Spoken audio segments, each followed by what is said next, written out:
As someone who's worked with a lot of students learning code, I've noticed a few common mistakes that tend to slow them down or even make the process a little more frustrating than it needs to be. If you are learning code, then you're going to want to avoid these 5 mistakes. So let's go ahead and jump right in. One of the biggest mistakes that I see students make is that they're thinking that they need to learn every single language all at once. HTML, CSS, JavaScript, Python, and it's tempting to tackle them all, but this approach often leads to not only burnout, but confusion. So instead, I always recommend focusing on just one language to start off with. And for the most part, for students, I would always suggest something simple like JavaScript or Python. And that's because they're more versatile, right? Easier to learn. So once they are confident in one language, then picking up another language becomes a little more easy. Number 2, not practicing enough, right? So I've seen students who attend a coding class or even watch tutorials, but they don't take the time to practice on their own. Coding's like learning a musical instrument. You have to practice daily, even if it's just 15 to 20 minutes. That small, consistent effort adds up. And for example, solving a simple coding problem or a challenge, or maybe even building a feature can make a huge difference over time with your understanding. So find the time and practice. Number 3, many students, they try to shy away from these tools like Git or Bootstrap, for example, because they may seem overwhelming or unnecessary at first. But utilizing these tools early on can help you learn so much easier.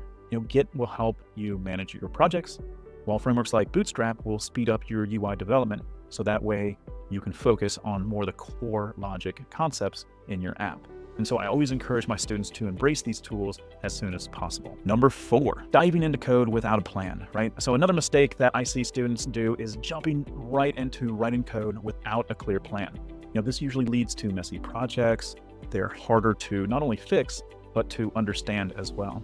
So I always recommend take the time, make a plan, put comments in your code, and follow a flowchart. That way your program will work if you sketch it out first, and sketch out your UI before even starting. Use Figma to draw out your layout, or I've even seen it where students draw on a napkin on how they want their layout to work, and that works perfectly fine for their wireframe, right?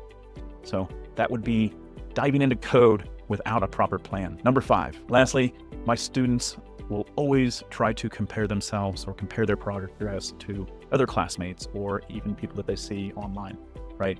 And this can be very discouraging. Everybody learns at their own pace. So it's okay to take a little longer to understand certain concepts. And so I remind my students, hey, focus on your own growth rather than worrying about how fast somebody else is progressing. That's known as imposter syndrome, and you want to definitely try to avoid that. Now, bonus tip here is, don't give up, right? If you're trying to learn how to code, don't give up. I've seen students struggle with something like loops or functions, and they're going to struggle for a few days, a few weeks, and then all of a sudden it finally clicks. So the key is to stick with it, even if it feels hard. Every step you take, no matter how small, brings you closer to becoming that more confident coder. Now, these are the 5 mistakes that I often see students learning the code. And I have to tell you, you may see them yourself. So if you've made any of these mistakes, let me know in the comments, or maybe you've noticed others. So I'd love to hear about them. Don't forget to like and subscribe for more coding tips, and I'll see you in the next video. Keep coding, everyone.